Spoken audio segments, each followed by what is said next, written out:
So I think we should just jump into the papers. So it's my honor to present Itabashi Sensei, who is perhaps the most authoritative voice in the interpretation of Nishida in terms of neokantianism. And so it's with a great pleasure that we'll hear more about how he understands the relationship between neokantianism and Nishida. ありがとうございます。おはようございます。Good morning, everyone. It would be my greatest pleasure to be invited here, to be here with you all. ありがとうございます。Especially, I would like to say thank you, Professor Steve Lofts. ありがとうございます for invitation and for translation of my Japanese manuscript. And today, the title of today's talk is Transcendent Place, 超越的場所, a response to Ricard's epistemology in Middle Nishidian philosophy, Nishida 哲学. The introduction, it is well known that Nishida Kitaro stated the following in the preface to Intuition and Reflection in Self-Awareness. The purpose of this book is to consider all reality based on what I call the form of the self-aware system and to explain the consciousness combination of value and existence, meaning and fact, which I consider to be the important issue of contemporary philosophy. In the preface to the period, a revised edition published in 1941, he looked back on the time when the first edition was published and states, at the time when I was studying the Neo-Kantian school of Ricard and others, I tried to maintain my own standpoint solely against this school. I attempted to achieve a synthetic unity of the two from the standpoint of self-awareness, which is an internal combination of intuition and reflection, against the strict distinction between value and existence and meaning and fact. Nishida's awareness of the interconnection between value and existence or meaning and fact, as seen here, was strongly influenced by the Neo-Kantian philosophy that was flourishing in Germany at that time. In fact, from Shisakuto Taiken, Thought and Experience, which preceded this book, to the establishment of the idea of basho, place, which is unique to Nishida's philosophy, from the acting to the seeing and the self-aware system of universals, he frequently referred to the idea of Hermann Cohen, Wilhelm Windelband, Paul Nato, Heinrich Rickert, Emil Lask, and others, especially among the Neo-Kantians. This talk focuses on how Nishida understood and accepted Rickart's value philosophy, which was mentioned in the above quotation. It also highlights how Nishida established his own idea of place through this acceptance. Although research of Nishida's acceptance and criticism of Neo-Kantian philosophy has increased in recent years, his acceptance of criticism of Rickart's value philosophy has not received much attention. In his essay Reply to Dr. Soda, which is a response to a critique of his essay Place by Soda, one of the leading value philosophers of the Taisho period, Nishida stated, I have clarified my standpoint in opposition to Rickartian epistemology. It cannot be denied that Rickart's ideas played an important role in the construction of Nishida's ideas of place. This talk focuses on Nishida's acceptance of the concept of transcendent in Rickart's epistemology of value philosophy. By doing so, I would like to clarify that although it has been neglected in conventional study of Nishida's philosophy, Nishida's response to the concept of transcendent in Rickard's epistemology was of decisive significance in the establishment of his concept of place. One, the first chapter, I will summarize it. Rickard's two works, one book, Der Gegenstand der Erkenntnis, and one paper, Surviving der Erkenntnistheory. These works deal with subjects of value and meaning, and which Nishida referred to it in the above quotation. We will focus primarily on these two works. And two paths of epistemology is a supplementary consideration of the object of cognition. So we will first consider the latter, the object of cognition.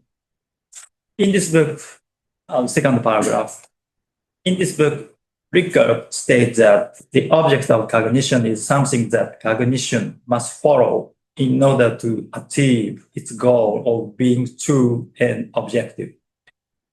The task of this book is to answer the question of what the object of cognition is, that is, how cognition can have objectivity. Here we see the insight that cognition does not arise from being false or subjective, but rather from the attempt to achieve truth and objectivity.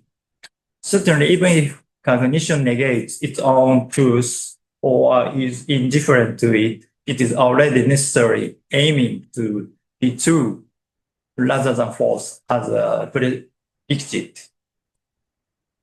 Therefore, Rickard attempts to clarify what cognition is by asking what cognition aims to follow.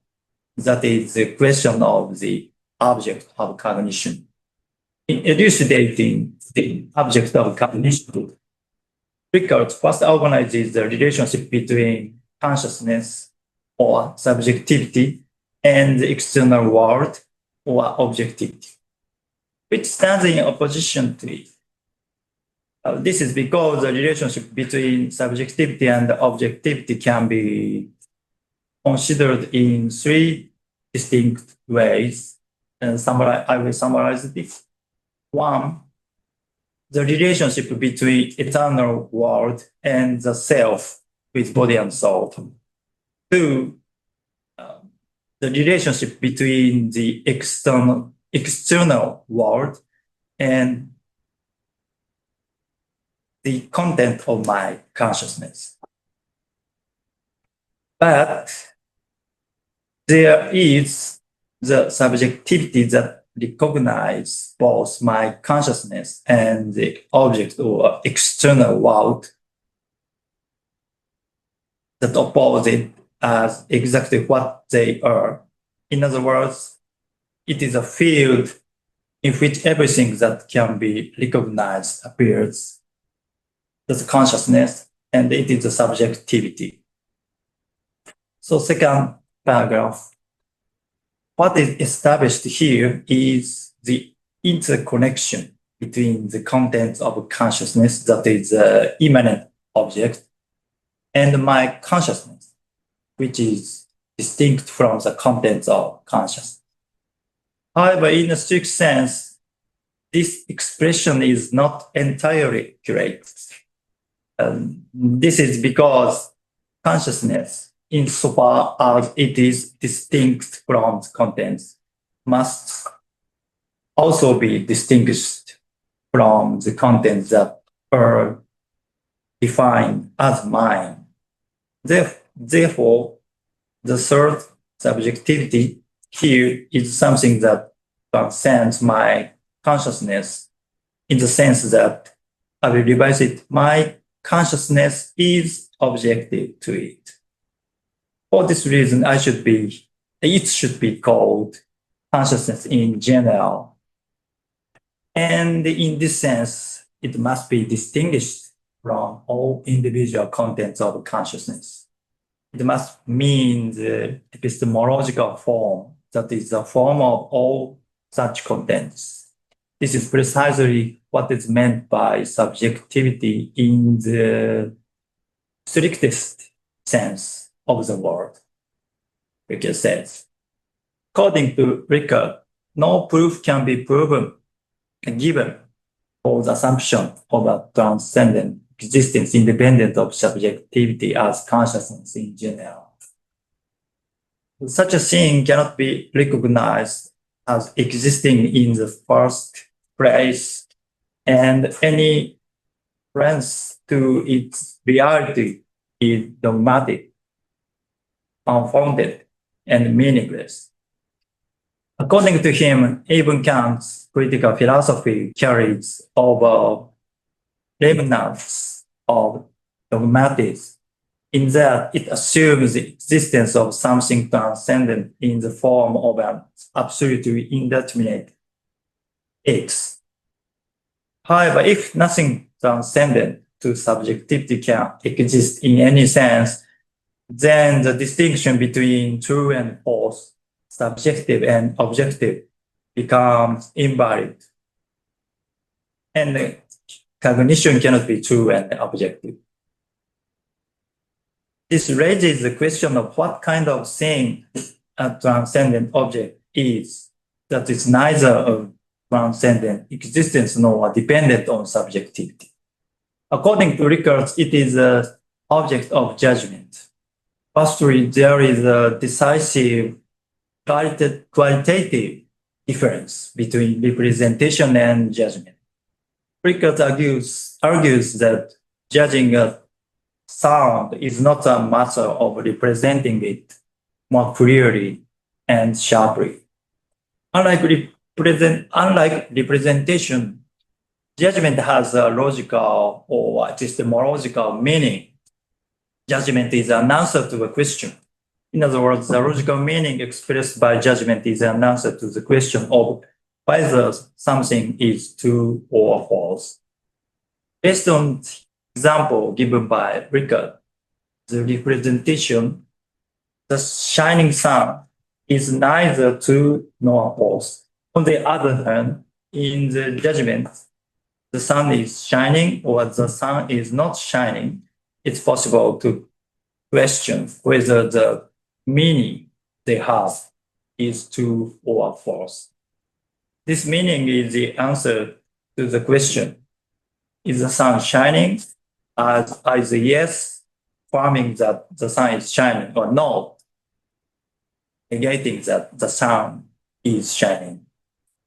Therefore, cognition is established solely through judgment insofar as its purpose is to recognize an object and to be true and objective.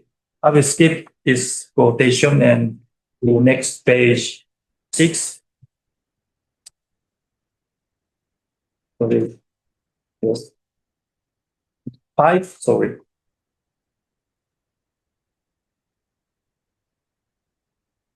Considering the above, cognition is nothing more than judging and evaluating whether something conforms to the standard of truth by affirming or negating a question. In other words, the content of cognition is nothing more than the result of a value evaluation, and conforming to the value of truth. Here, even in the case of purely theoretical cognition, the attitude taken toward the value is also an issue. And in that sense, cognition is either recognition or rejection. In other words, cognition is the approval of a certain content as true and conforming to truth value, or conversely, the rejection of other content. And to that extent, it always expresses the attitude of value judgment and value evaluation of the subject of cognition. according to Rissho, such approval of value in judgment is nothing more than approval based on the necessity of judgment, which is a standard that makes it necessary to judge in that way. This is because even when simply stating a fact of consciousness, the approval of necessity that one must judge in that way and no other way must be always involved. Of course, the necessity refers to the logical basis of the meaning of judgment and does not involve psychological causality. Rissho regards that this necessity of meaning as a law of nature and calls it a necessity of ought. Making a judgment is to approve the ought that one should judge in that way. As is clear from the above, judgment is the approval of value regarding the content of judgment. And what judgment must follow in doing so is what ought to be. I will skip next quotation. In other words, the ought is the object of cognition. Moreover, this ought is universally valid in itself as a premise to which all judgment must conform, and conversely, judgment cannot be established without taking this ought as the object. I will skip next quotation, and thus to judge is to approve the truth value by approving the necessity of judgment as an ought to be followed regarding the individual content of universal representations. In other words, insofar as the truth of a judgment is related to its logical meanings, judgment is nothing more than attributing a universal form of logical meaning to individual content. According to Rissho, these functions of form are universally valid for logical meaning in judgment cognition. The first is form as ought or no. It is a form of the object to which judgment must conform. The second is form in judgment, which is called category, as a form of cognition that approves the ought as object. The third is a form of reality as a product of such judgment.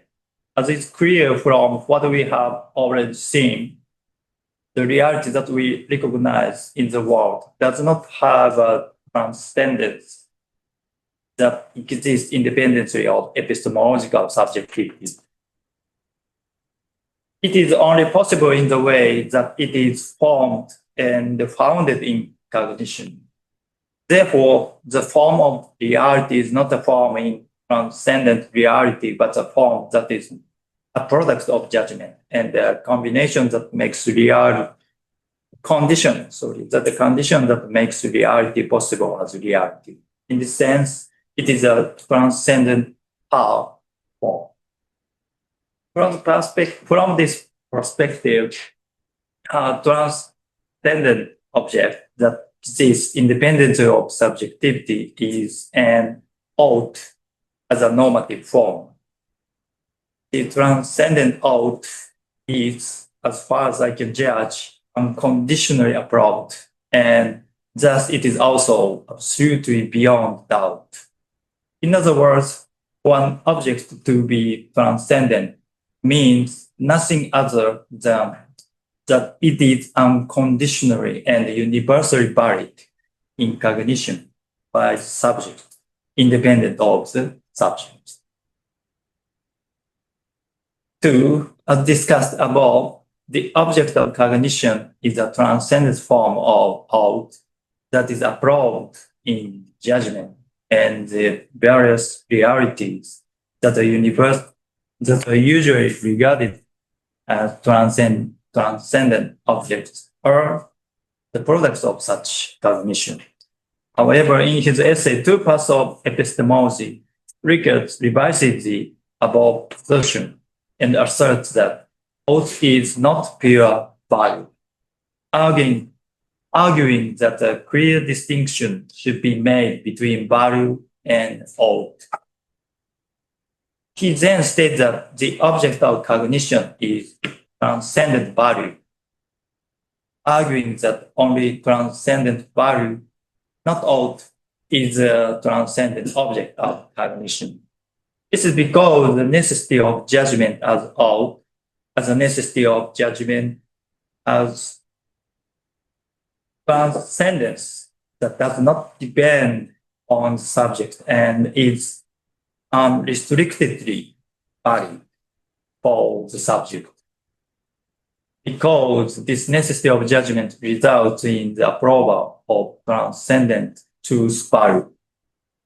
Therefore, the object of cognition is a transcendent value, and conversely, if the transcendent object of cognition is necessity as ought, then it cannot be guaranteed that such cognition immediately conforms to transcendent values and approves them, or in other words, that the necessity to which cognition conforms is given by the value itself and not by the epistemological subject. In fact, in the object of cognition, it has already been stated that reason why we take the necessity of judgment as an ought as our object. That is why we agree with it and approve it is because we have a will to truth and approve our own intellectual and logical conscience. Therefore, it should rather be said that necessity of judgment as an ought is given to the subject by the will to truth itself. It takes truth value itself as its object and approves it. In two parts of epistemology, Rissho states that the logical meaning recognized in a sentence has transcendent validity independent of the interconnection with the activity of thought of the subject, and must be defined as transcendent value. In other words, the transcendent truth value is the logical meaning of a judgment proposition, and it is precisely for this reason that the necessity of judgment as ought appears in the will to truth. In other words, the logical meaning of a judgment proposition is true and has value in a transcendent manner concerning the subject as its meaning itself. And at least one can make the cognition of reality dependent on the will to truth, but never base the truth value on the will to truth. However, from this standpoint, it appears that a certain self-contradiction arises in the establishment of cognition based on the will to truth. This is because from this standpoint, it can be considered that the recognition of the will to truth as such in the subject is made possible by the approval of its transcendent meaning as truth value. But the will must already carry out its recognition itself to truth. Rissho does not appear to have developed detailed analysis of this point. However, the following interpretation is possible. We have already seen that insofar as cognition is cognition, it is presupposed that it aims at being true and objective. Therefore, the will to truth is not something that is created by subjectivity out of nothing, but is always something that is already presupposed and practiced. Therefore, the fulfillment of the will to truth and the approval of and obedience to the will to truth as transcending its own will are immediately the same thing. Rather, the concern about self-contradiction mentioned above stems from a failure to understand that the will to choose can only exist insofar as it has a self-differential structure. In other words, when the epistemological subject recognizes a transcendent value, it recognizes the transcendent truth value of the will to choose as such, becomes what it is, and actualizes itself. In this sense, even in the will to choose, it can be said that truth value transcends the content of the will in its self-referential structure. And it can be said that it is precisely in the will to choose that the essence of the transcendence of truth value is most clearly recognized. As we've seen, according to records, the truth and universal validity of cognition are established not in the content of representation, but in the formal meaning. A universally valid truth is a logical order of meaning that is transcendent to the subject and valid in itself. Universal valid cognition is established by the approval of a logical form of meaning that is given in cognition, accompanied by the form of the necessity of judgment as an ought. In other words, as long as necessity as ought is recognized, it proves that cognition always recognizes transcendent logical order of meaning and approves it as a value standard or norm that must be followed. Put differently, cognition is the evaluation and approval of the truth value of the logical meaning that is recognized. As is often noted, Rickard's thought has taught that consideration human activities from the point of view of value approval, but it should also be noted that it has a rich scope in epistemological demonstrations of how subjectivity can constitute universally valid cognition.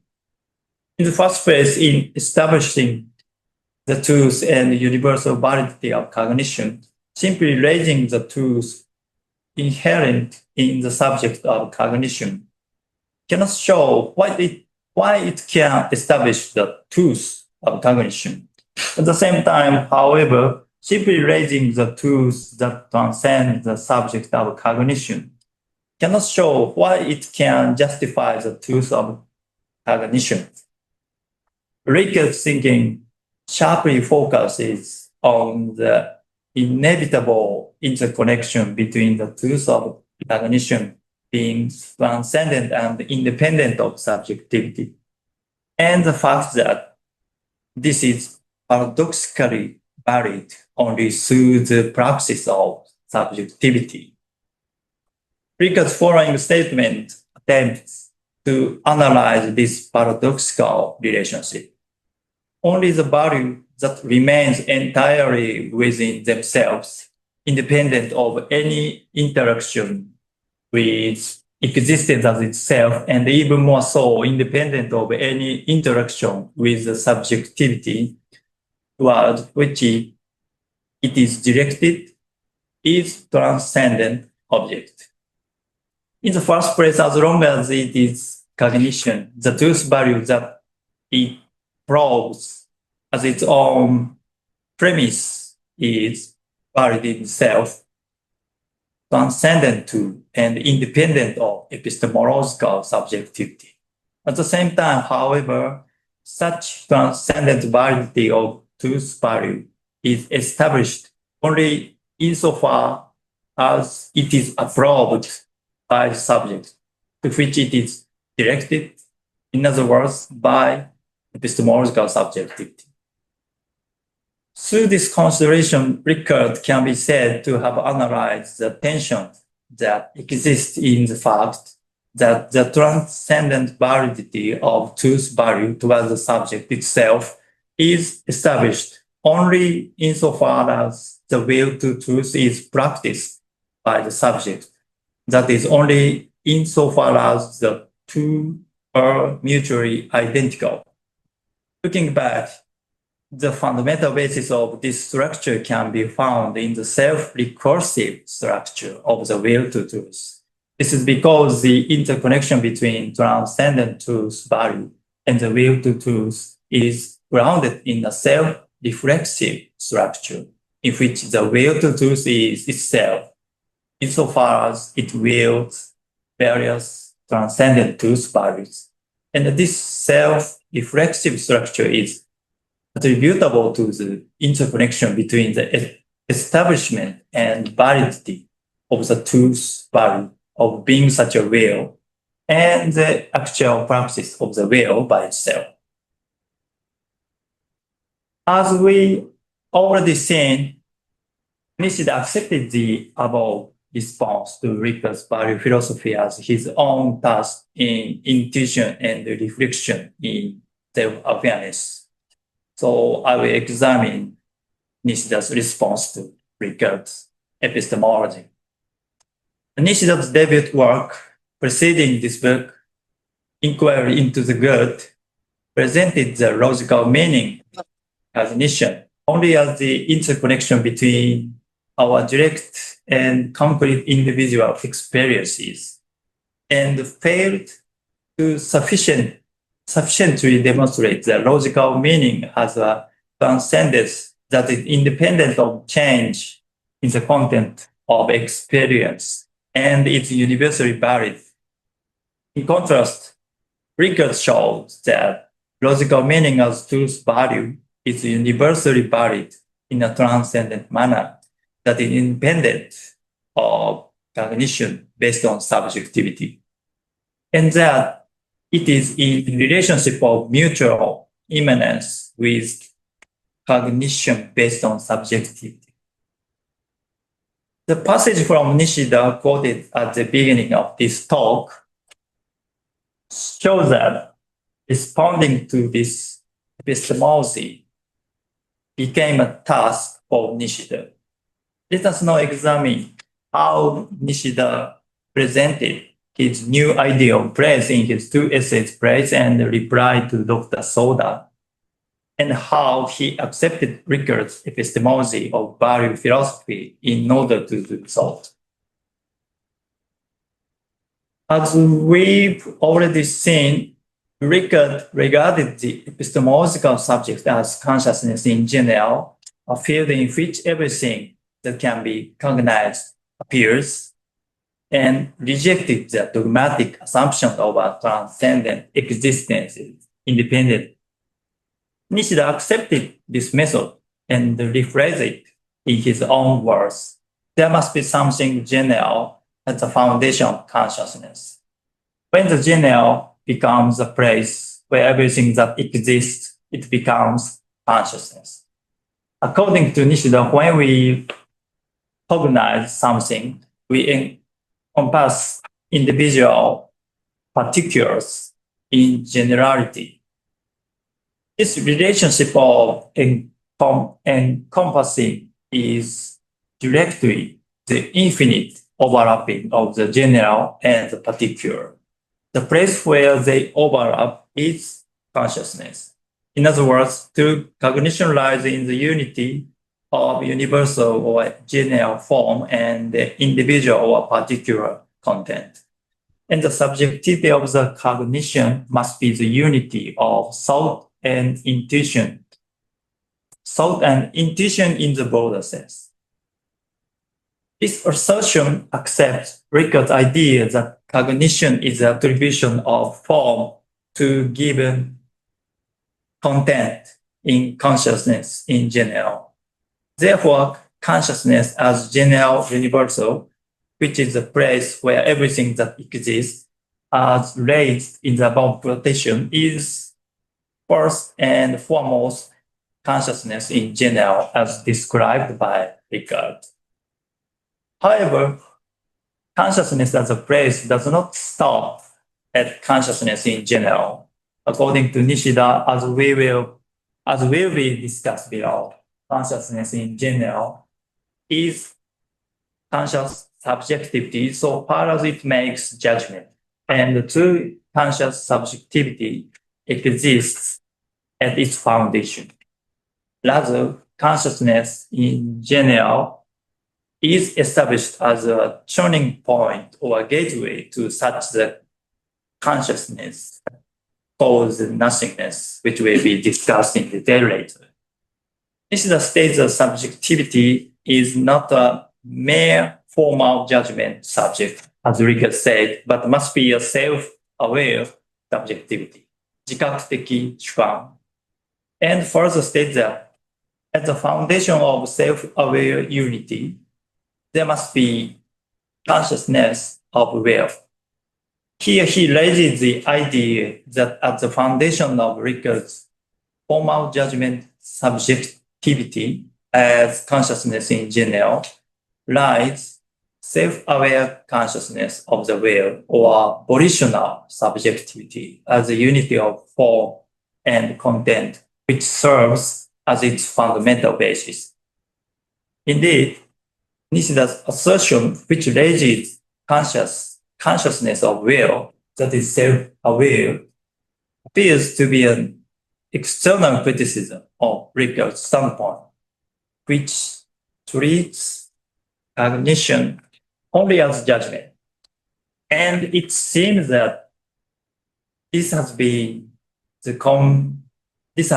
conventional understanding.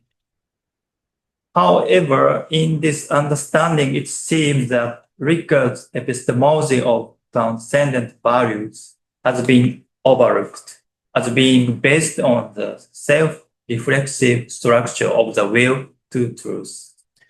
It is precisely because Nishida has an appropriate understanding of Ricard's epistemology based on the self-reflexive structure of the will that he states as follows.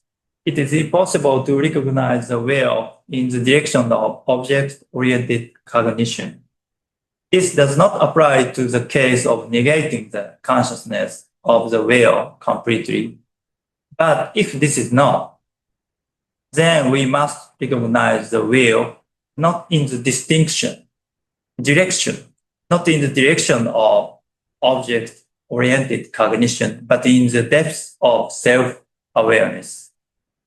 Certainly, when Ricard presents the mutual structure of transcendent truth value and the content of the will in praxis, in the self-reflexive structure of the will to truth, it seems that a serious problem arises in that the transcendent truth value is regarded as a formal meaning in judgment alone. This is because if this is the case, the will to truth becomes possible in that the will to truth approves itself as such in a logical sense. But if this is so, then this self-approval or self-identification of the will to truth is not based on the will itself, but on the judgment subject. If that is the case, it becomes impossible to present the self-recursive structure of the will rather than judgment as a basis for the establishment of judgment. In that case, it is impossible to present a mutual structure of transcendent truth value and the factual praxis of the will. And we fall into a kind of dogmatic subjectivism that raises the establishment of transcendent value without demonstrating why transcendent truth value can be cognized and dogmatically asserts that cognition depends on it.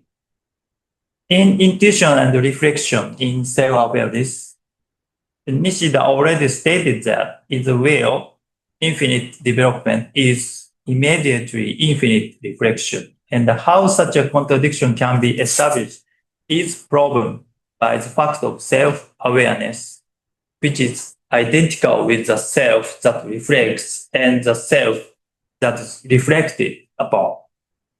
Certainly, in the will, self-knowledge or self-awareness is not added after the fact, but rather knowledge is action and action is knowledge in such a way that the execution of the will is directly and simply self-awareness.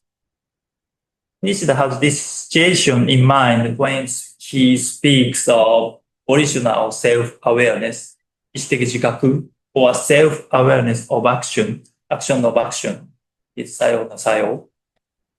That is, in our self-will, the transcendent truth value of the will and the content of the will that is practiced and executed are immediately one.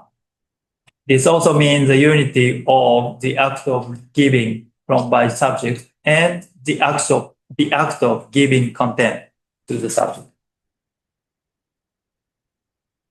What should be noted there is that these active acts of giving form and the passive acts of accepting content do not work in any sense in an objective oppositional relationship between the inside and outside of the will. Nishida states, to will is not only to work from outside consciousness, but also not to work from within. It is a phase of self-awareness. Therefore, as stated in the following quotation, original self-awareness or awareness of action is not a self-identity that exists in an objective opposing relationship with something other than the self from outside or from within. It is a self-identity that is different from the self-identity that the self has from within or within itself. Self-awareness is not objective cognition in the sense that the knower and the known are one. Self-identity is not objectively recognizing the self as identical. The true meaning of self-identity must be sought in the bearing of action awareness. 作用的自覚. For Nishida, the problem with Rickard's standpoint is that while he proposed a structure in which transcendent universal forms and individual factual contents are immediately identical, he was unable to complete this proposal. This inevitably leads to a reliance on self-identity from within the object or the objectified subject, and a failure to elucidate the nature of self-aware to self-identity. However, despite raising the concept of volitional self-awareness as described above, Nishida asserts that even volitional self-awareness is not true self-awareness. At the bottom of intellectual self-awareness, we see volitional self-awareness. And behind volitional self-awareness, we see something that sees the self. In other words, Nishida asserts that true self-awareness is nothing other than seeing oneself or intuition or intuitive self-awareness, which is established behind volitional self-awareness. This assertion was not evident in Nishida's works prior to From the Active to the Seeing. As the title suggests, Nishida advocates a shift from voluntarism to intuitionalism in this book. Moreover, it should not be overlooked that this has a sense of completing the response to the neo-Kantian philosophy, which was not sufficient from the standpoint of voluntarism in intuition and reflection in self-awareness. This is because, as mentioned above, the transcendence of form in volitional self-awareness, in which development and return are immediately one, was nothing more than an immediate universal validity, that an immutable immutable, universal validity that permitted all original activities regardless of their content. However, as long as it is self-identity in the self-recursive activity of the whale, it is nothing more than something productive by such activity. Therefore, the validity of form in the whale cannot be transcendent to the whale existing independently of the activity of the whale. Indeed, there is a fundamental inconsistency in Rickard's theory of cognition. But on the other hand, when we consider the points accepted by Nishida himself, namely the transcendence of the form of truth and its immediacy with epistemological subjectivity, it cannot be said that the mere advocacy of original self-awareness is a sufficient response. Nishida now faces this issue squarely and attempts the following response, but I will skip next quotation.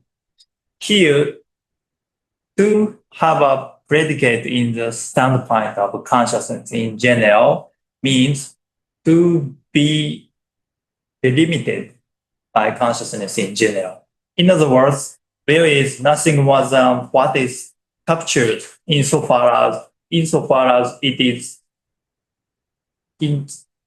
internalized into consciousness in general as a true self-aware subject that sees itself. Although it is more advanced than cognition of the object of judgment in consciousness in general, the transcendence of the form of truth has not yet been fully grasped. Therefore, as long as one stands on the standpoint of original self-awareness, one cannot say that one has truly accepted Rickard's theory of cognition and overcome difficulties. From this standpoint, the true transcendence of the validity of form is still grasped externally in an objective and antagonistic bearing. And therefore, as long as one remains at the level of self-awareness, one must say that one is still carrying the remnants of dogmatic subjectivity. The above quotation, the meaning of true self-identity must be sought in the bearing of self-awareness, implies that the true self-identity of self-awareness is not limited to objectively cognized subjectivity, but also to self-awareness of action, and that its objectivity must be eliminated. When Nishida raised the idea of seeing oneself or intuition or intuitive self-awareness, he developed a new concept of the transcendent place, 超越的場所. The transcendent place is described as follows. True epistemological subjectivity must be something like what I call a transcendent place. It must encompass everything, and the so-called subject-object opposition must also exist there.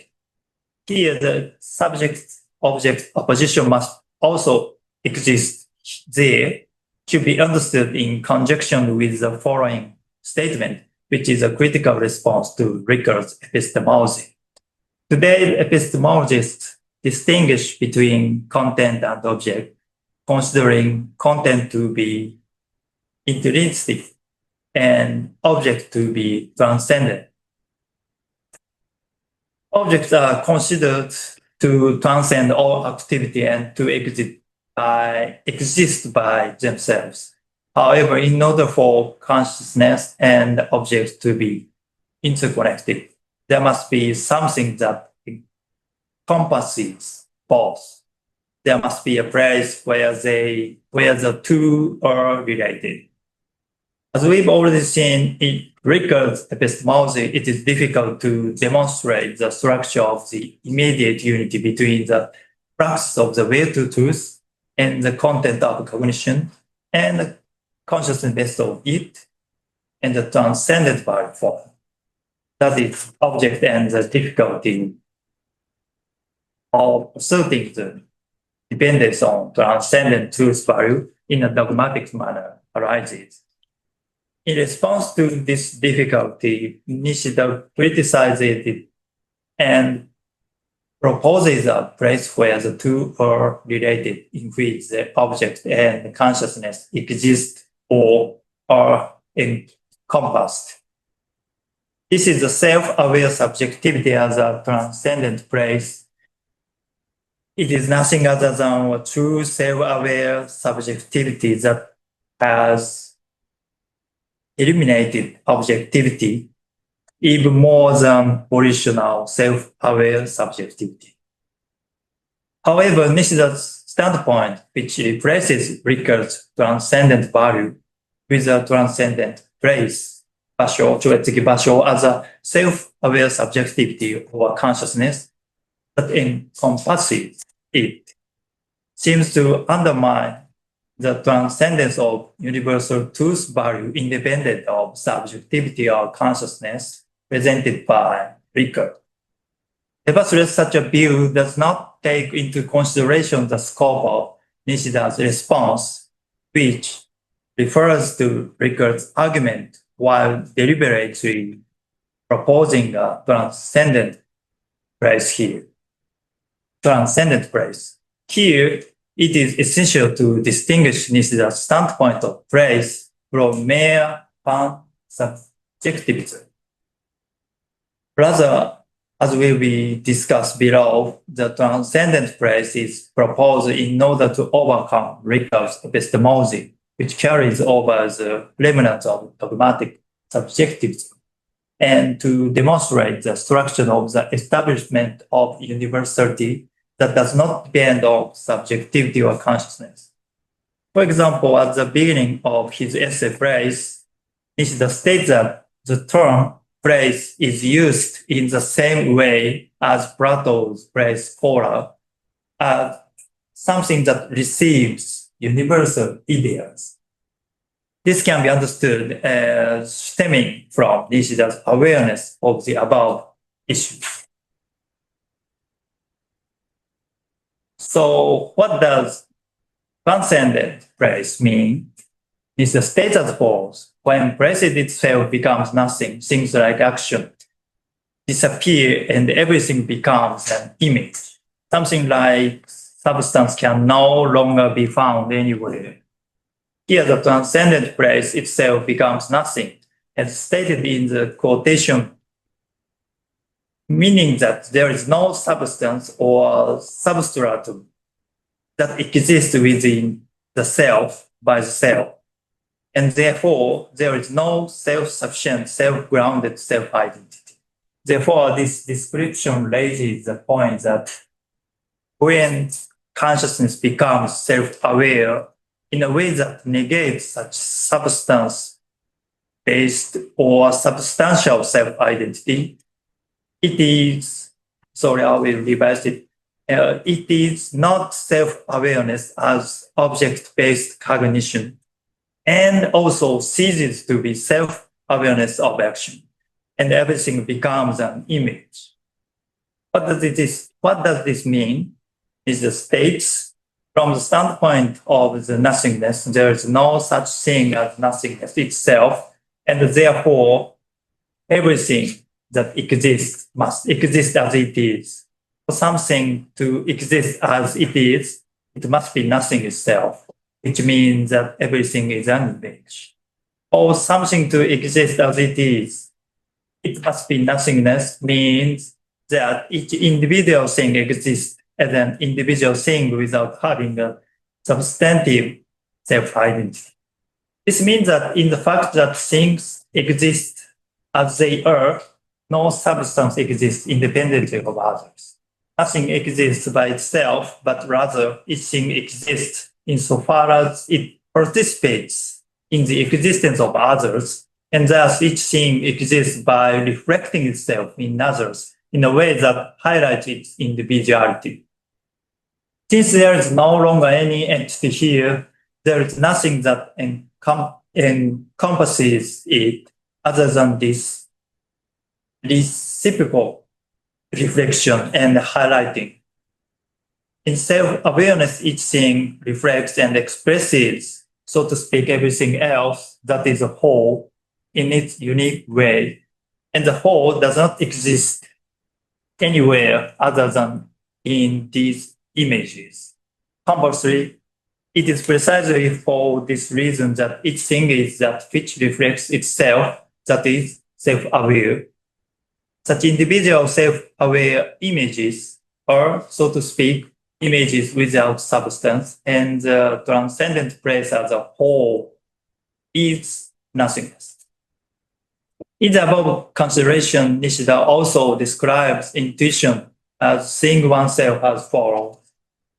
The two place is not simply a place of change, but a place of birth and death, shometsu. It is no longer makes sense to say, to act, there is nothing but to see.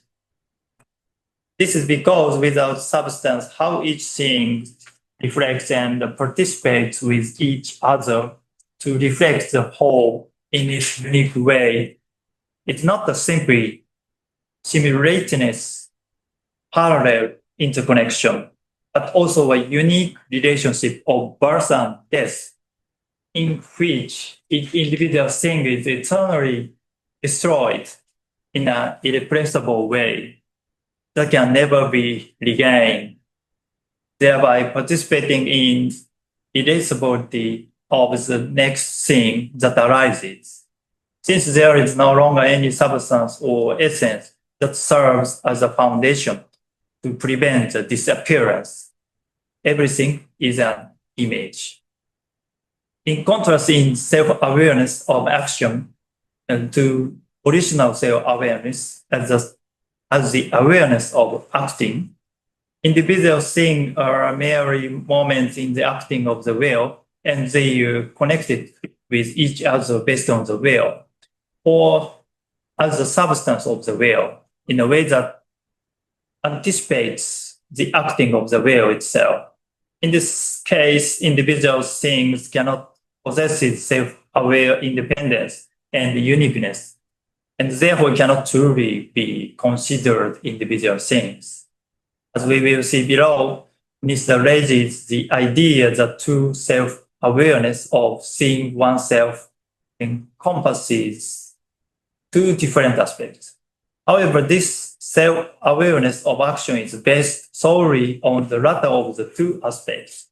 From one perspective, must be considered as something that transcends all actings and is simply eternal, while from another perspective, must be considered as something that acts infinitely because it contains all places. This is because, according to Nishida, self-awareness is established in a way that cannot be reduced to the self-activity of consciousness. If it could be reduced in this way, consciousness would be able to discard self-awareness. But this is impossible.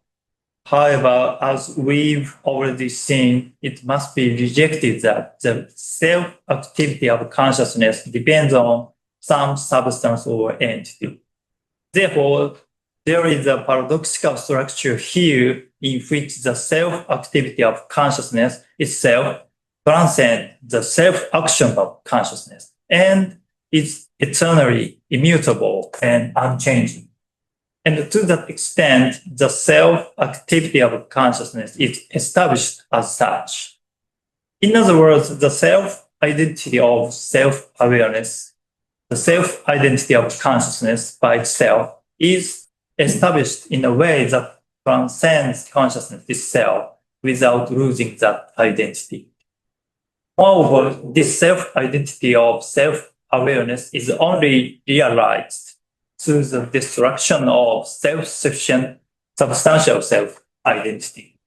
In other words, by negating self-substantialization, consciousness can consciously live and practice its true self-identity, which is rooted in self-awareness.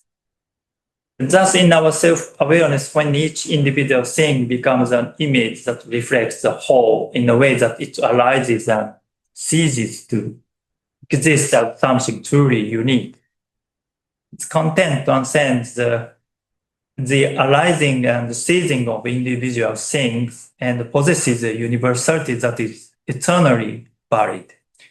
Nishida says that in our conscious awareness, the interconnection between sound and tones is the infinite overlapping of individual sounds.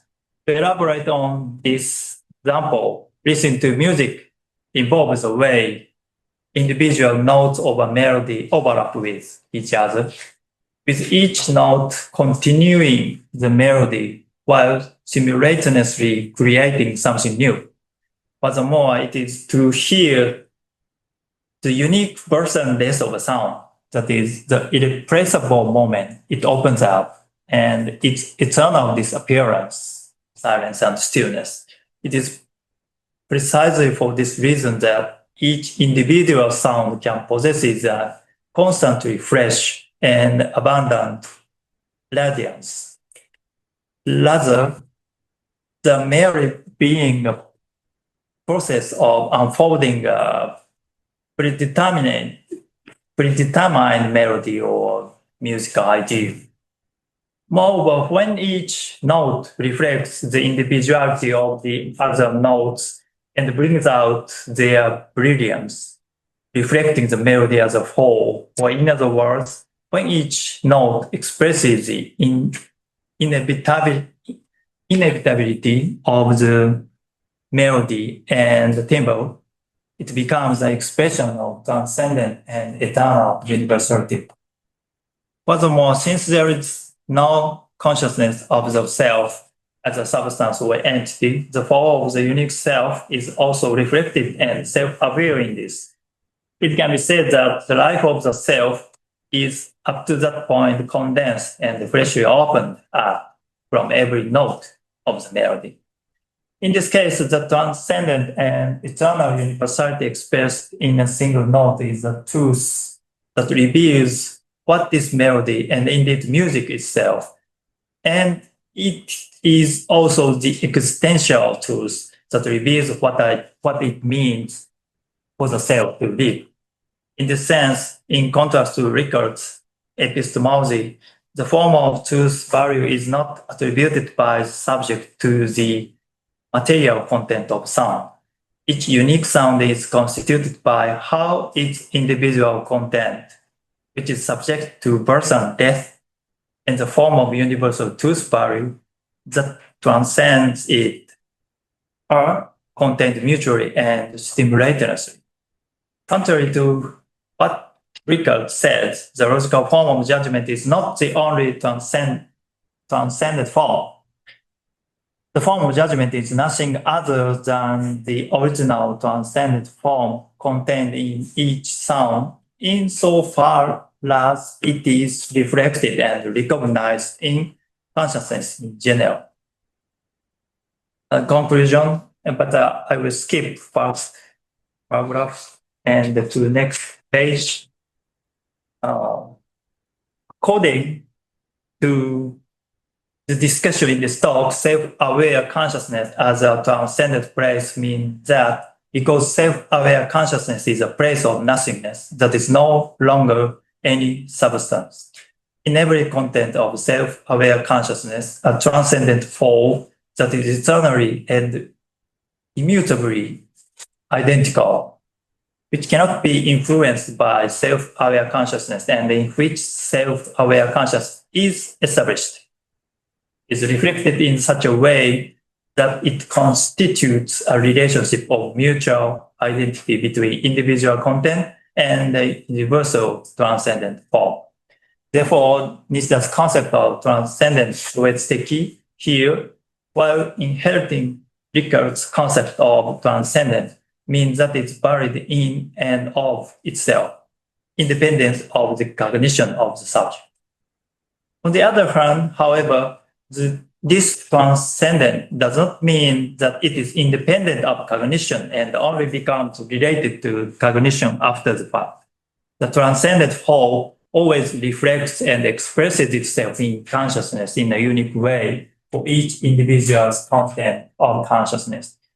In contrast, in Rickard's case, there is a tendency to suggest that transcendent forms exist regardless of the content of epistemological subjectivity.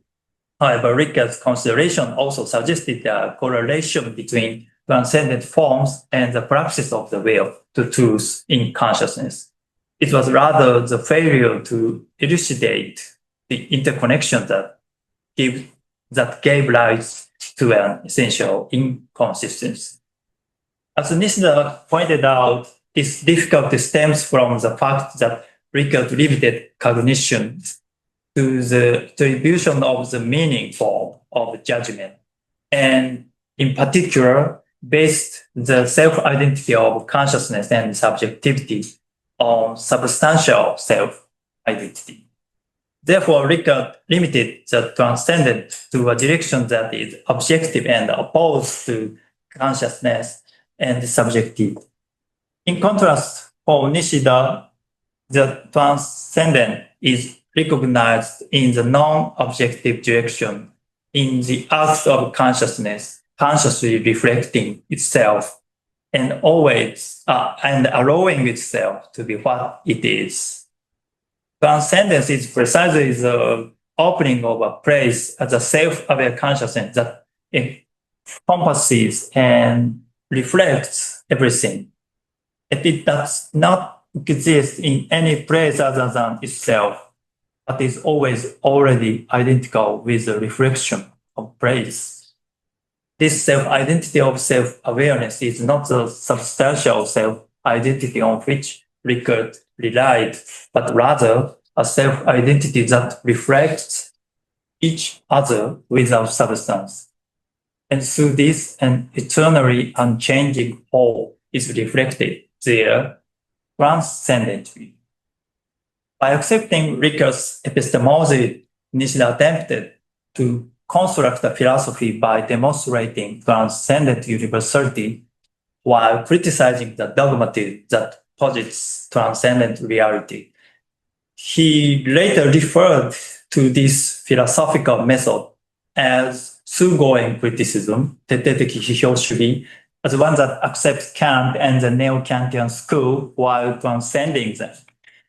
As clarified in this talk, it can be said that what lies at the root of Nishida's method and make it possible is his insight that the self-identity of our self-awareness is revealed as a self-identity that is reflected in each other through birth and death without substance. Thank you very much for your attention. ありがとうございました。Well, it's no question. Oh. Thank you very much. Very detailed and thorough, well-written, clear. I look forward to rereading this patiently and attentively. Two points, at least to start with.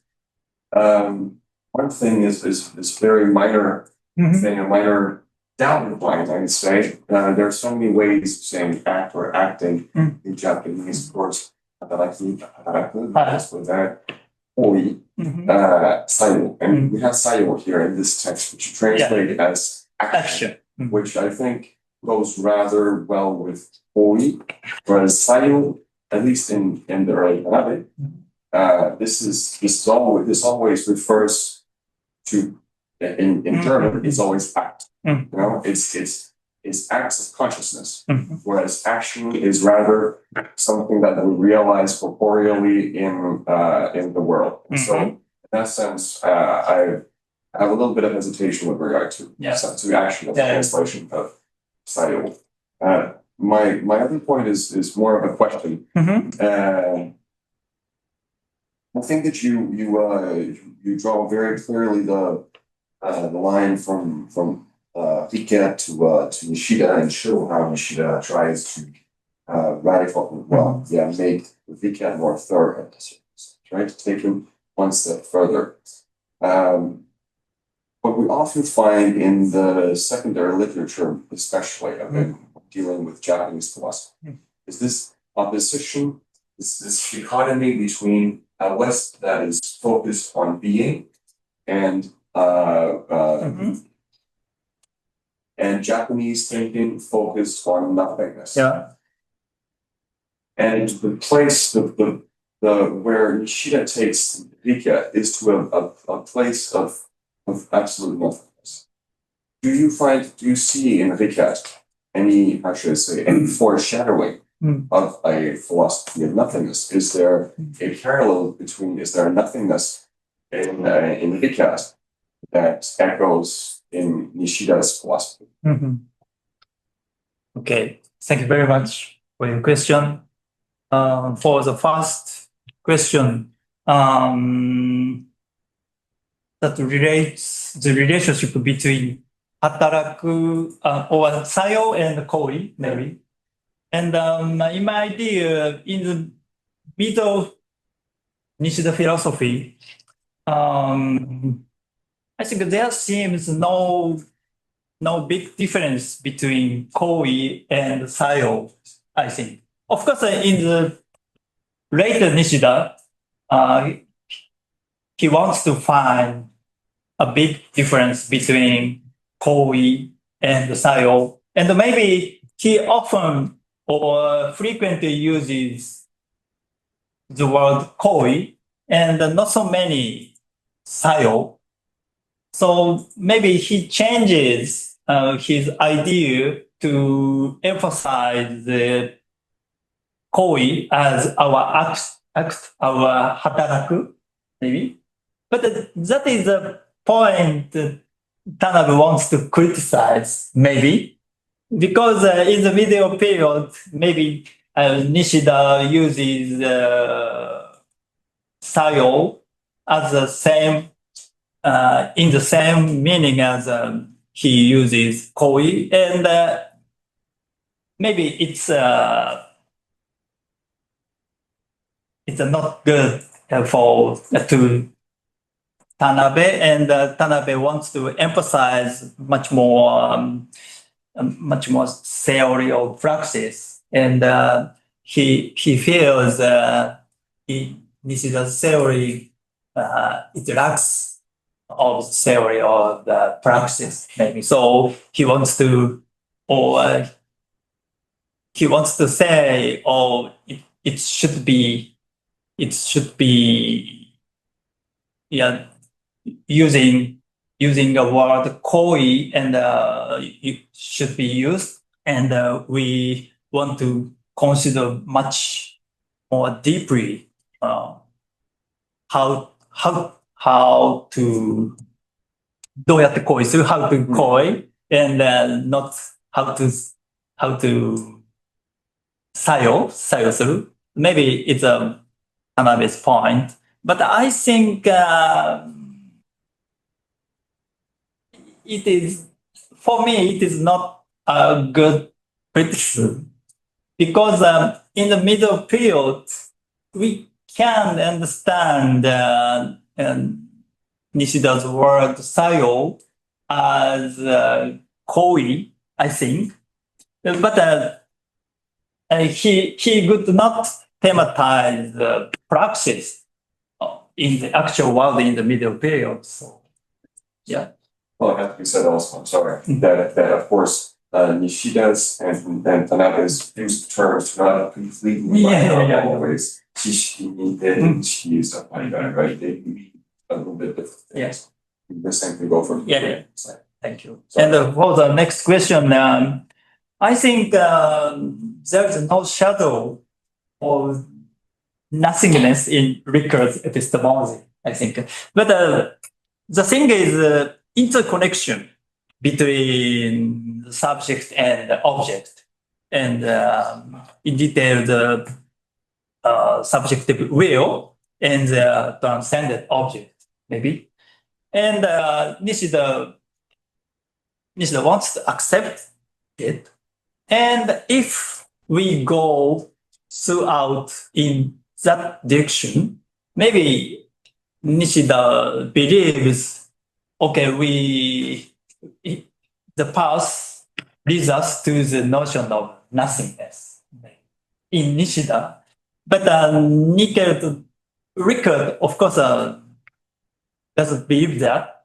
But I think their interests are a little bit different, because for Rickard's, his interest only concerns the epistemological consideration. So maybe he emphasizes, in my idea, the interconnection between subject and object, but to prove the universal validity of the truth of to knowledge. But maybe for Nishida, something different. Of course, he, in the first place, he wants to do epistemological consideration, but after that, he wants to establish something, establish the theory of reality, maybe. So their interests are something different from each other. And so maybe if we want to go throughout the path of finding interconnection between subject and object, in my idea, we have to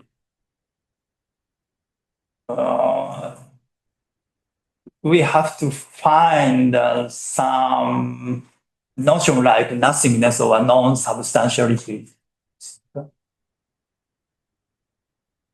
Yeah, that's my answer. Okay. I was just going to say that I agree with you and how Nishida uses Sayo and Kobe, especially like in early Nishida, he uses almost like Ikito. No, It's great. And but especially in the later Nishida, I understand, like you said, like he doesn't use Sayo that much anymore, especially after Rissho, right?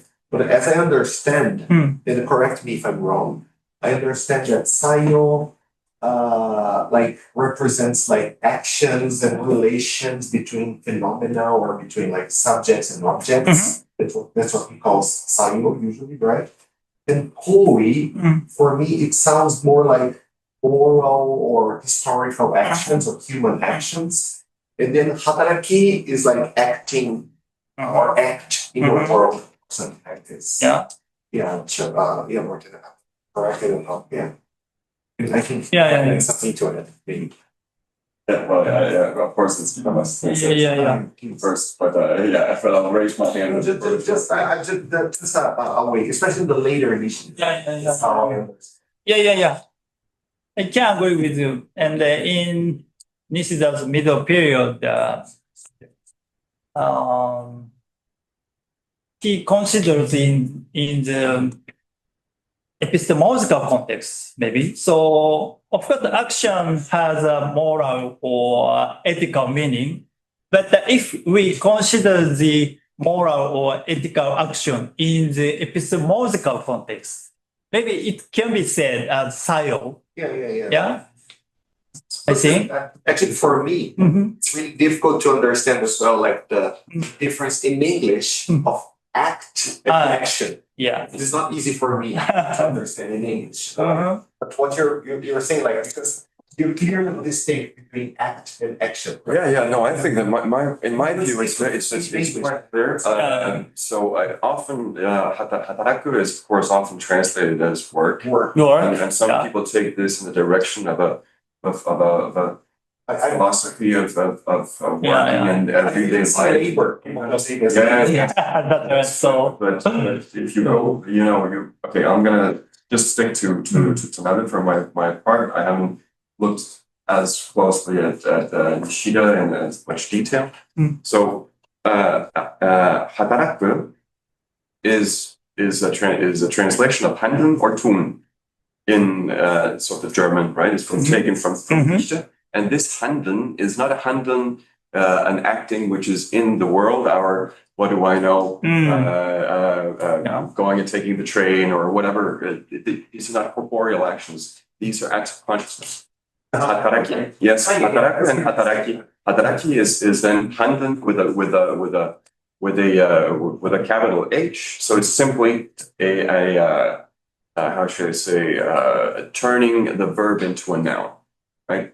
Then you have, of course, you also have katsudo.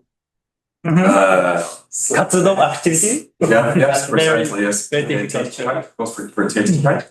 And then you have sayo, which is, it's true that there are some early texts where you find it used in the context of physics, where it means the effect as in causality, right? But generally speaking, it's acts. So, for example, I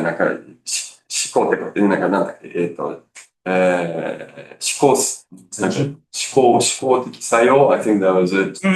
Intentional act. And I mean, it's written black on white, you know, in German as well. Intentional act. Or whatever, however you phrase it, but yeah, it's acts, and these are acts of consciousness. Saibo are acts of consciousness. Koi appears much later, especially it is from the 30s when Tanabe is, when we're talking about Tanabe, at least when he's integrating an idea of, well, precisely action that's corporeal, action that, as you say, is also historical and moral, because it's acts actions that are carried out in the world. It's not acts of consciousness. And the thing is, in my understanding, I'm not even sure how much Kobe was everyday Japanese, like in the early 1900s, right? So, right. Yeah. Sorry. Thank you so much for the lecture. When I listen to this philosophical thesis, I was more astonished and moved by the fact that the philosopher, they can write so accurately, so precisely, so I'm theologian, so I cannot write it. So anyway, thank you so much. And my question is that about this just simple about the translation of this age or you translated image, right? Is your translation or is already accepted as a translation or a term of this age? Because when you can say, in my opinion, when you say image, that means we already presuppose something from which we can have imagination image. So for example, Imago Dei, image of God.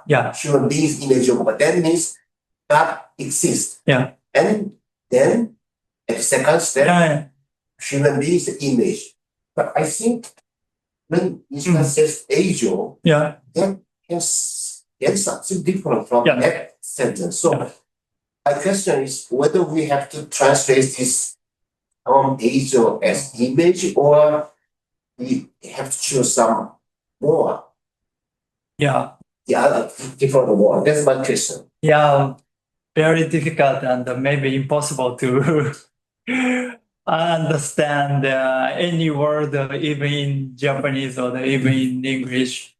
And maybe, of course, Nishida uses images as images without substance, images without original thing. So maybe for Nishida, imaging is negating some substantial identities. And so I think, of course, I have no confidence in theological consideration. But in the later Nishida, maybe he wants to say like a kenosis of the God, because the God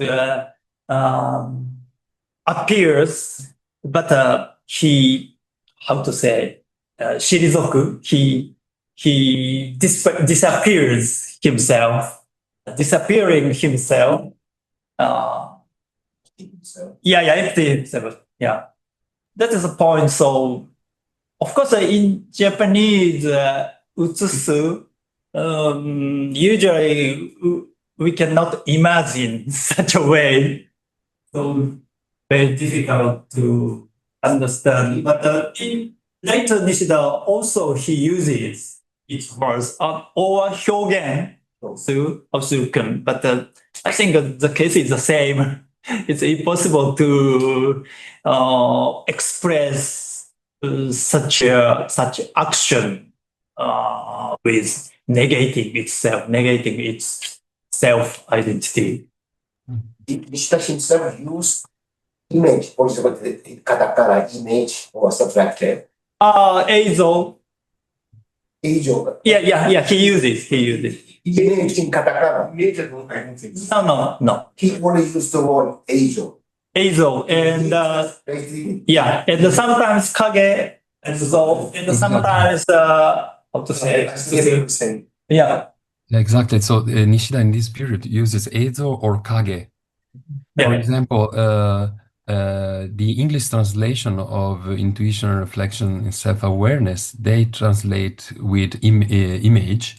But for example, in German, is often use Schattenbild. Oh. And Jacinthe Tremblay translates in French as l'ombre, so shadow.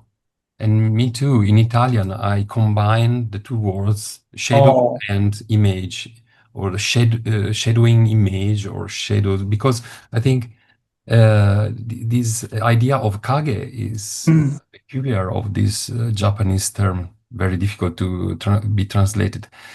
To tell you the truth, in Art and Morality, Nishida translates eizo in German as Bilder, so build.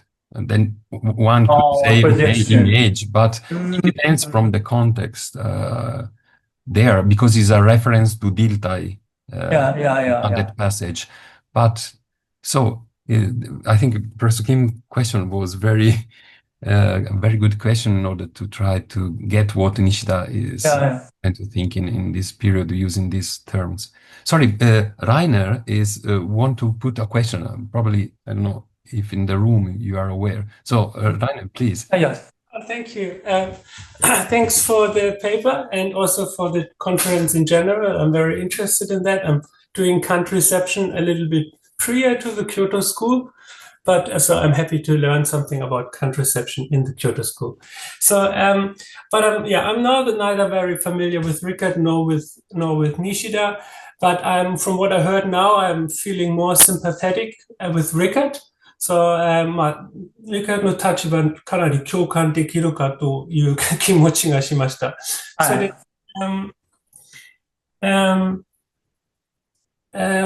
その判断の機能の分析は、合理性の、人間の合理性を説明する、ような試みだと思います。認識論的な分析。それで、判断そのものが、判断の分析はとりあえず、アプリより、超越論的ですけれども、その後はもちろん判断が、人間の現実の空間で、批判したり、直したりすることができると、リカ多分認めたかもしれません。だから、ちょっと、ハーバーマースいつもわからないけど、カントに対してなんかモノローグ的な認識論、でもその現実の空間がそこに十分入れてないということはもしかしたら理科にも言われるかもしれませんけれども、でもその究極的に妥当性を確立することは、普遍的な妥当性を確立することは、多分その、超越論的な、認識論的な判断の分析のレベルではなくて、アポステリオリで言説交換で初めて成り立つというような感じは、理解が取るかと、取るかもしれない。そう言われたら、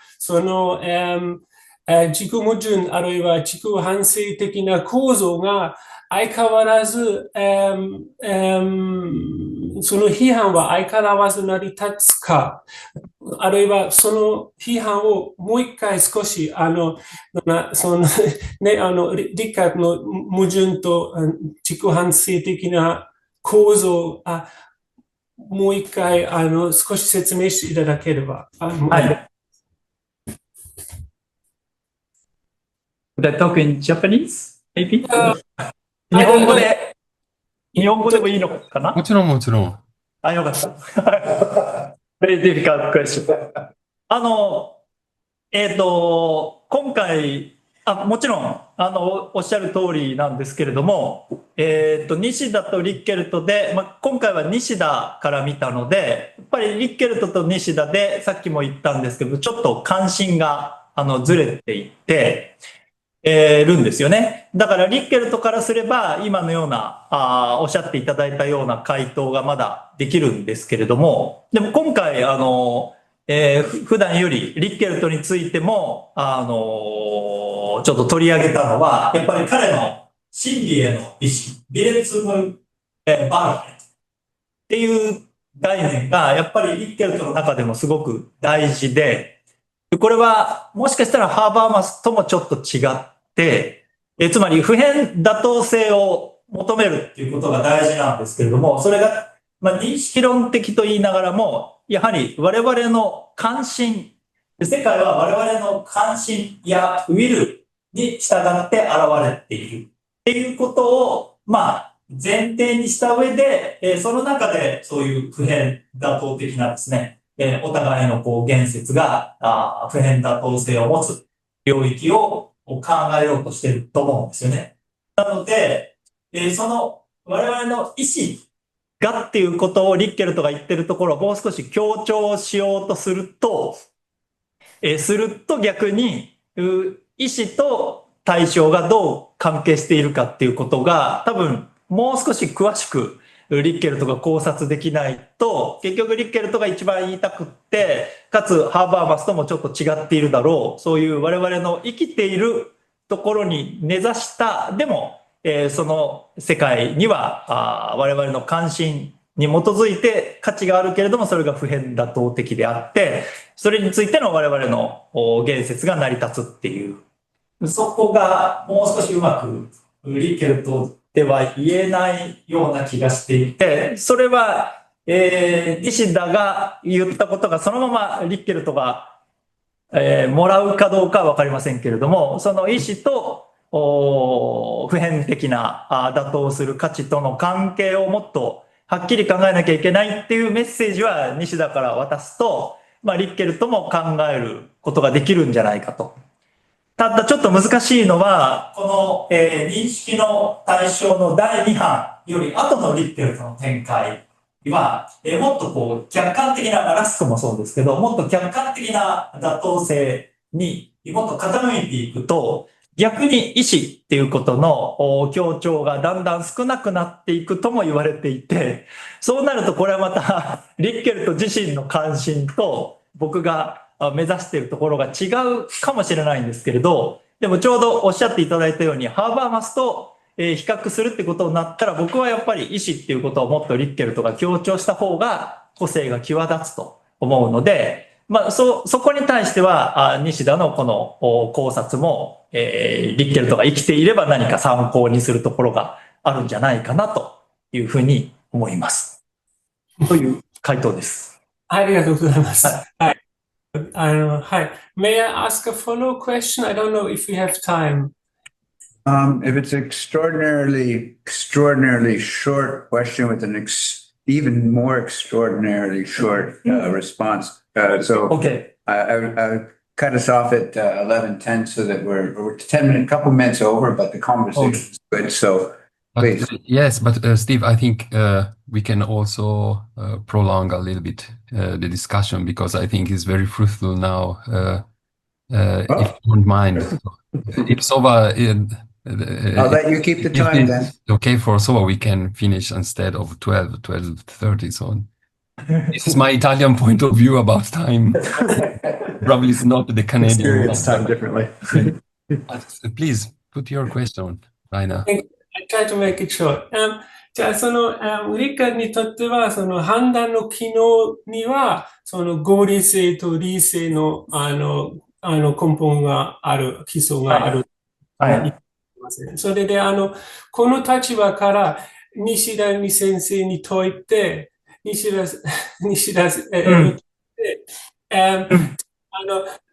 彼も、どんな哲学やっても、理由を書いても、いつもこういう判断の機能がすでに立っている。はい。ぐらいself-identity, self-reflex, self-awareness なんとかの話しても、その判断の機能は、妥当性を求める、自分の哲学の妥当性を求める限りは必ず判断の機能を作っているということが通ったら、西ではどう答えるのでしょう？いや、それは、西田ももちろん認めていて、なので、西田をリッケルと受け取って、アクセプトして、こういう哲学をするんですけれども、まあでも同じことを言ってしまうんですけど、そのことが、多分リッケルトの場合は、例えば、心理でね、ビレツブ・バルハイトだと、良心、コンシャンス。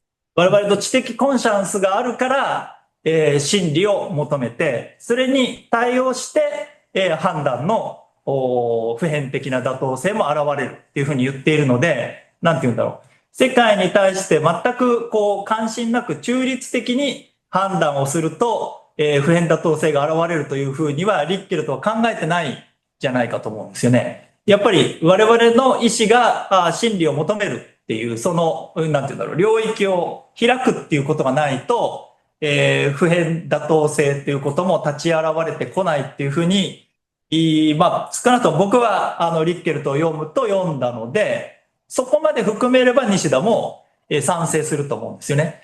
ただ、西田が言っていたように、知的自覚のより、ファンデーションには意思的自覚があるって言ってるように、その判断の機能において普遍妥当性を求めるっていうことは全く否定しないんだけれども、それはやっぱり意思を介してしか認められない、意思を前提にしてしか認められないし、しかも西田によるともっとさらに遡って直感というふうに言われるような、まあ、意思だと、目指していく働きが主観性からどちらかといえば主観性からだけなので、主観性と客観性の両方からなんていうんですかね、インテンションが立ち上がってくるような場面を考えると直感になって、で、そういうインテンションがないと判断の真理妥当性も成り立たないというふうに西田だと考えると思うんですよね。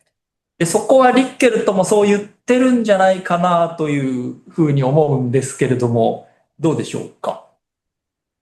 ありがとうございます。私も先ほど言ったように、私、今について、ちょうど理科について学びましたので、よく知らないです。ただ、今の理解の上に質問しましたから。はい、ありがとうございます。もっと勉強します。私もありがとうございます。ありがとうございます。So, if I may, I would like to put a question. I try to be very short. So, thank you for your talk, Professor Itabashi. I learned so much. So, my question is regarding the other thinker that Nishida is handling in this period, I mean Bergson, because I think that Nishida tried to criticize neo-Kantianism, in particular Rickert, because he wanted to give at the same time relevance to the immediacy of what Bergson called durée pure. So when, as far as I understood, and therefore I ask if my interpretation is correct or not. When, for example, in Shisakuto Taiken, Nishida speaks about Wert und Sinn or Sollen und Sein. He is inclined to think that Sein or Sinn is something near to durée pure. So he said, my intention is to combine Rickert and Bergson. And maybe it was this starting point was not very accurate in the sense that he misunderstood what the new Kantians thought, and he admit in the foreword to Shisakuto Taiken that his understanding was very superficial. But nevertheless, I think this was his intent, to combine the immediacy of Bergson with the rationality of new Kantianism. And my question is, do you think that at the end of this development of thought in Hataraku mono kara miru mono e, when he thinks about zettai monobasho as something eternal, like and transcendent in a Rickardian sense, he was successful in combining this kind of zettai monobasho with the immediacy of durée pure in Bergson. Oh. So it was successful, or he has to go farther in order to reach this immanence or this concreteness of pure individualities, combining of Eizo and so on. So Yeah. 難しい質問ですね。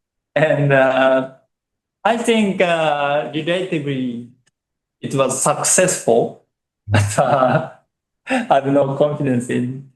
But yeah, I mean, essentially, in my idea, maybe not as the other researchers, I think essentially Nishida's own unique form or system of his thought, especially on Basho, is mostly established in this period. Of course, he revised and he developed much more, and he applied his theory to the concrete situation, concrete historical world. But I think the framework of his logic is mostly established in this period.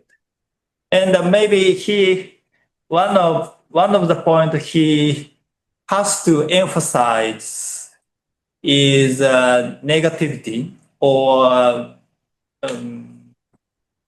maybe especially in a religious sense, so 絶対否定.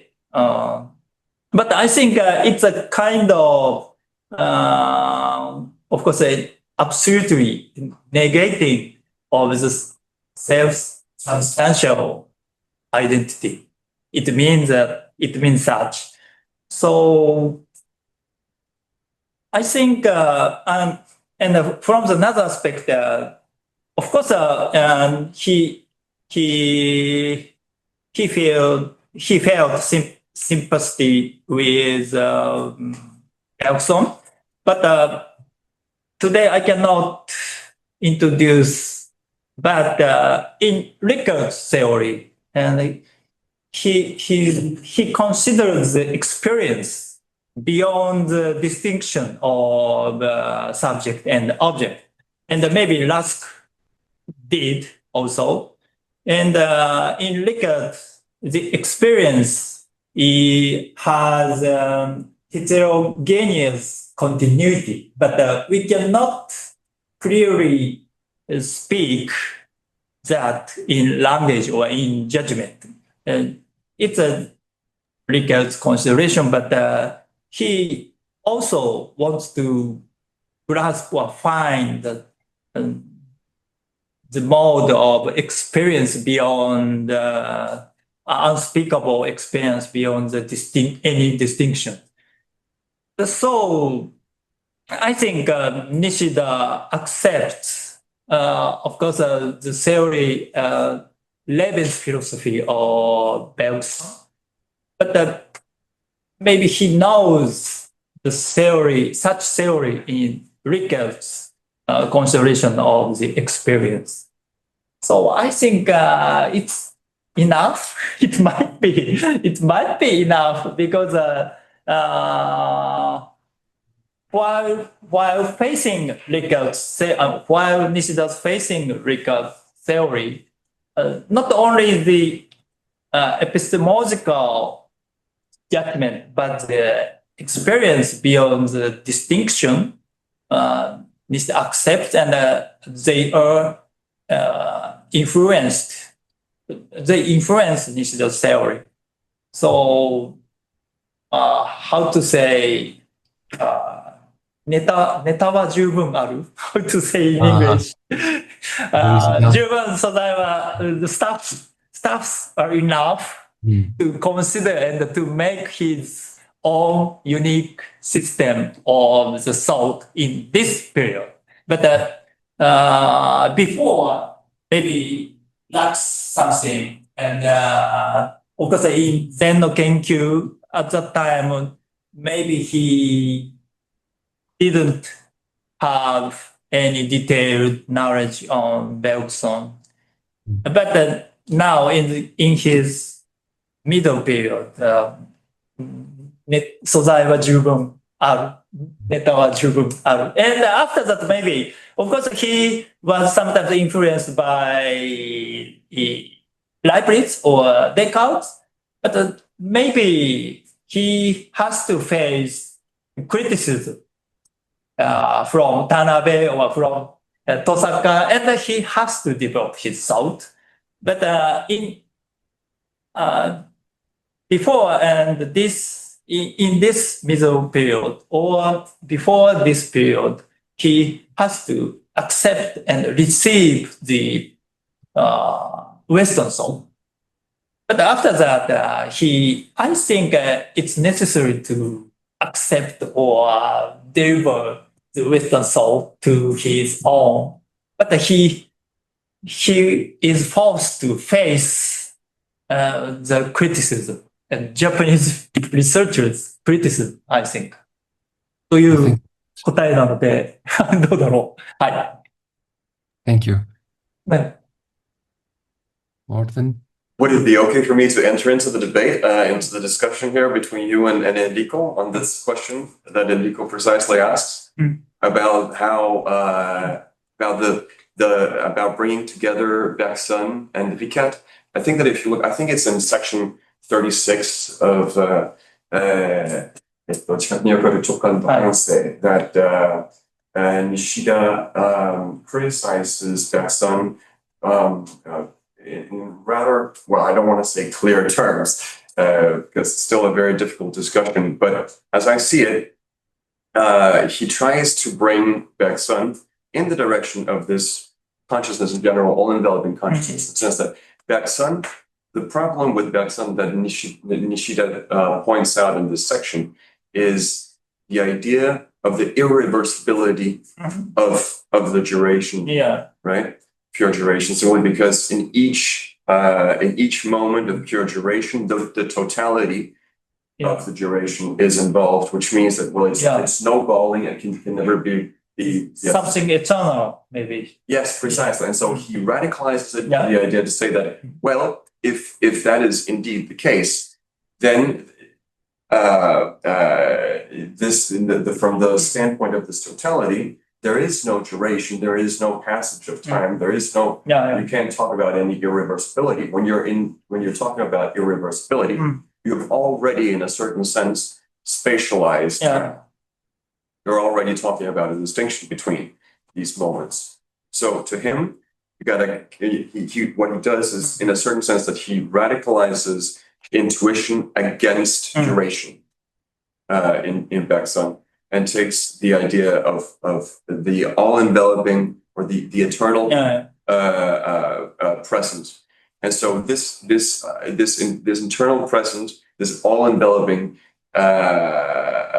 Preston, might be seen as this universal that you pointed to at the foundation of consciousness, which can be understood as Piket's consciousness in general. It's I think that's where there's something like a convergence of the two. I think that the thing is the notion of 消滅の場所, the place of birth and death. It's very important, and maybe we can never find it in the 自覚における直感と反省. There is, but slightly different. And the 消滅の場所 is very important consideration, and maybe through the until the later period in Nishida, and I think it can be an answer to Tanabe's criticism. I think 消滅の場所 is very 僕はとてもいいと思っていて、それがあるっていうのが場所の論文のすごく大事なところなので、それがあるっていうことはかなりどんな哲学も完全ではないのでサクセスフルって言っていいかわからないけれど、それが入ってるっていうことで西田の中での、そのね、さっき言ったコンビネーションはだいぶサクセスフルになってる。西田なりにはサクセスフルじゃないかなと思います。はい。ありがとうございました。はい。One more question if we have time. Is possible, Enrico? Okay, we can start with the Sova from, for example, 11:30 or 11:45. Okay. So last question. Let's do our last ごめ question. んなさい。すいません。Actually, I made a mistake with the reservation of lunch. I made a reservation for 1, so we have time. Okay. Okay. I'm sorry. It's my fault. So please, Kim. Okay, わかります。I don't know. I say thank you. So, I speak to just said the Nenda was June. But I just want to think that this place in some direction to raise a question. From time to time, I ask some of the Nishida scholars about his way of expression of his thinking. For example, we know that the Kobayashi Hideo said seriously about the sentence or the expression of Nishida. And Nishida himself says something about the Hyogen expression, right? But my question is, in his sentence, he repeats the same the phrase, でなければならない。しなければならない。Is that form or is that way of expressing has something to do with the contents of his thought? Or is that some habit from our habit? Why did he repeat the same phrase, でなければならない so many times? I said, it's not normal Japanese uses, right? In a sentence, endlessly. So what do you think is the reason? でなければならない or であるのである。But I think, in fact, yesterday at Tokyo, I've talked about that with students. So, my simple question is something to get rhythm. Because if once we read his text, it seems not so strange. But if outside this text, であるのである or でなければならない in Japanese とても変。But if we read his text, but very rhythmical, and so 例えば、直感とはこういうことである、理性とはこういうことである、行為とはこういうことである。だから反省はこうでなければならない。very 五七五七七 like that. Very rhythmical. であるのである。I think it's similar to. 反省は直感である。そして、反省は何とかである。ということは、反省は世界であるのである。It's a it is a symbol of the end. Go, hitch, and in a sense of, in Ohashi Sensei's sense, kire. Yeah. It sounds some cutting. No, but it concerns deeply his style of the process of his thought, maybe.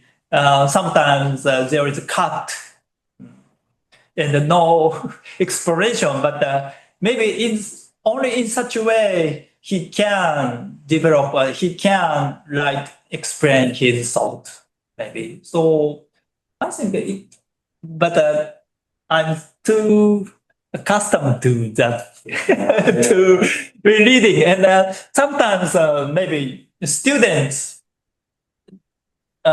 influenced with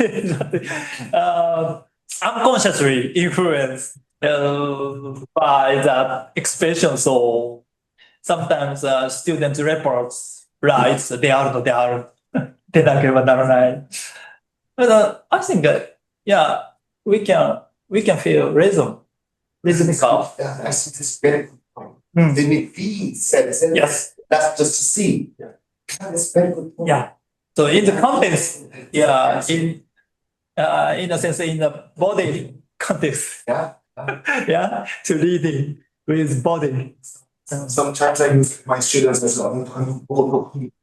My students are like, why are you using yeah, we get this. Yeah, yeah, But also just to finish, I think also Nishida, he was developing a Japanese way of writing philosophy, right? Yeah. So right, we are Yeah. talking about like the early 1900s, yeah, right? So I think it was his way of like for some things that in English, for example, Yeah. something must be or needs to be. yeah. He was trying to express that in Japanese, right? In a way, for the first time in history, actually, right? So He wrote his diary sometimes in German. yes, so yes. Yeah, so maybe combined, and he has to find Japanese philosophical grammar.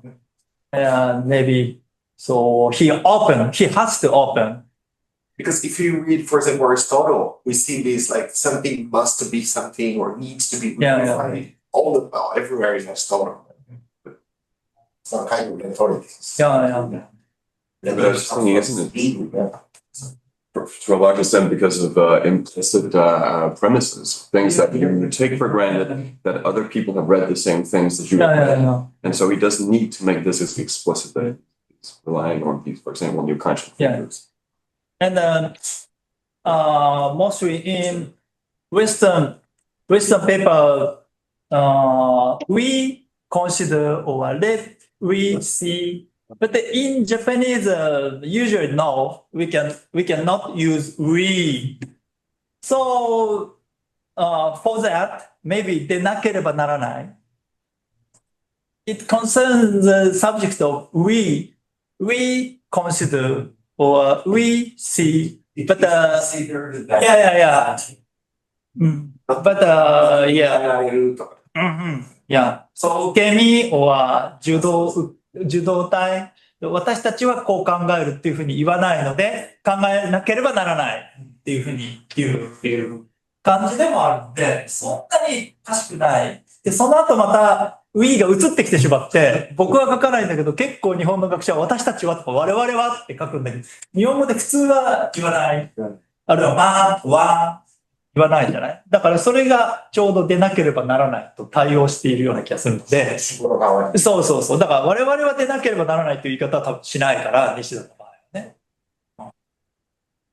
without we, he should say 出なければならない。Yeah, he should say must be. So, thank you very much, Professor Itabashi, for the wonderful talk. ありがとうございました。ありがとうございました。